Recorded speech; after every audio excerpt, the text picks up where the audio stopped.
What's up, y'all? Jordan Seaton here, often tackle for the University of Colorado.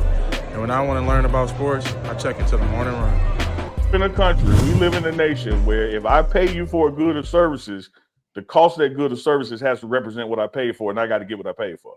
I'm not paying you $50 to cut my grass and you cut it like I paid you 10. Mm-hmm. That gap is 40, we got to meet. I can't pay you $50 for a gallon of milk and it only costs you $3 to produce that gallon of milk. I got to pay you $5 for that gallon. Like there has to be a medium in the economy in this exchange of goods and services. But what you created in college football before this clearinghouse came in and is putting a stop to some of it.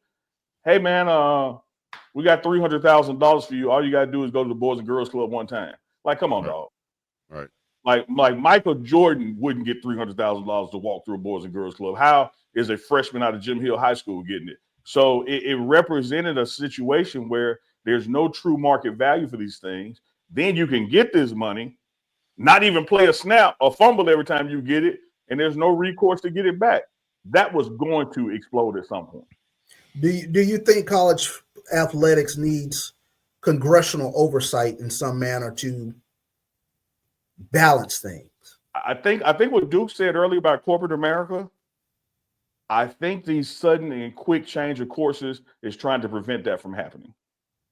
Like, hey man, let's do this. Oh shit, that ain't going the way we thought it was. All right, let's do this. Because what we don't want is them overlooking us. So you know, the word is is that if somebody violates now, they're gonna throw the book at you like how the feds got involved with basketball a few years ago. I don't know if you remember when they were popping coaches at different schools and saying they were giving real live Fed cases. Football. I mean, they were wiretapping, like they were like you under surveillance. About shoes.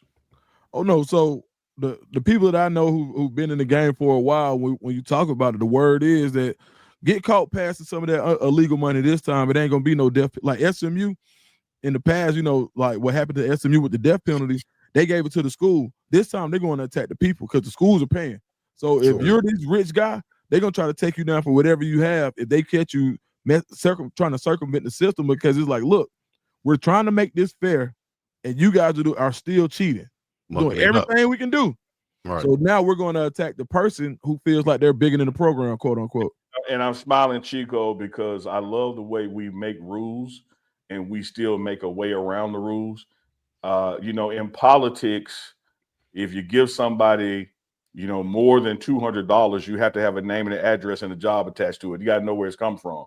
If the donation is $200 less, nobody looks. So what you do is, if you're trying to funnel somebody money, you just give it to them in $200 increments. And so when they came up with this clearinghouse and said, hey, you got to report to us if it's more than 600, wink. All you got to do now is go out there and get 100 people to put up $600 and nobody knows where it came from. Yeah. Mm-hmm. There's ways around it. Right. Always the case.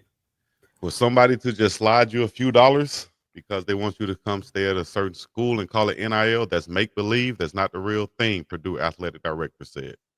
Yeah, I mean, what is the NIL? The true NIL, Colorado had it last year. That's name, image, and likeness.